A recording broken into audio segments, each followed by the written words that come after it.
Fanta, bonsoir et bienvenue une fois de plus ici à cet entretien.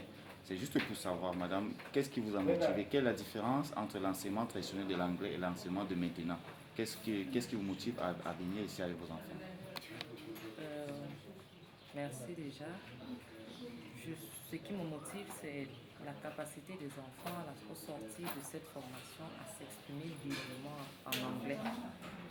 Donc, contrairement aux méthodes traditionnelles où on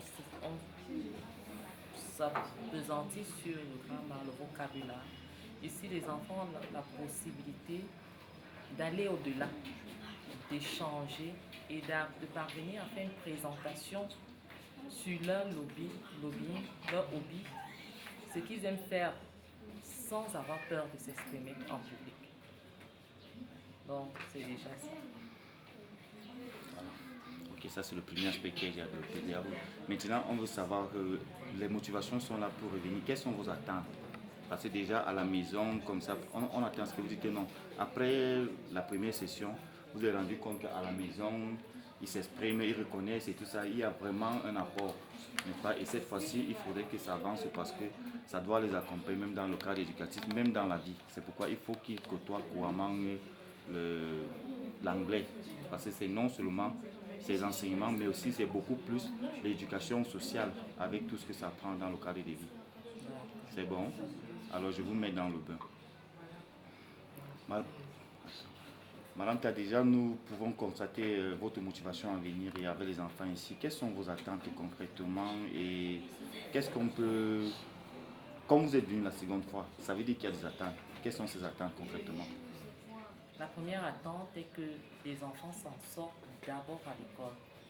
Donc que leurs notes en anglais soient nettement améliorées.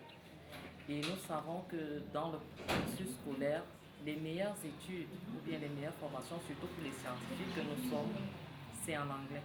Donc les enfants seront amenés à côtoyer l'anglais plus tard.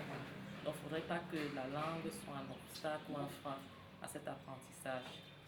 Donc, et maintenant, dans le cas du séjour linguistique, c'est véritablement pour que les enfants apprennent à vivre au milieu des autres, qu'ils apprennent à être indépendants, à développer des capacités, certaines capacités qu'ils ne peuvent pas développer à la maison.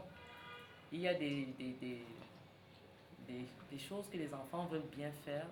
Parfois, il est possible d'échanger avec un mentor, par exemple, par rapport à un problème, plutôt qu'avec son parent, en ce qui concerne la vie sociale. Nous avons eu des cas l'année dernière où les enfants avaient certaines difficultés qu'ils appréhendaient grâce à l'encadrement qui a été. Le problème est remonté au niveau des parents. Et ensemble, avec les mentors, nous avons vu comment est-ce que résoudre certains de leurs petits problèmes.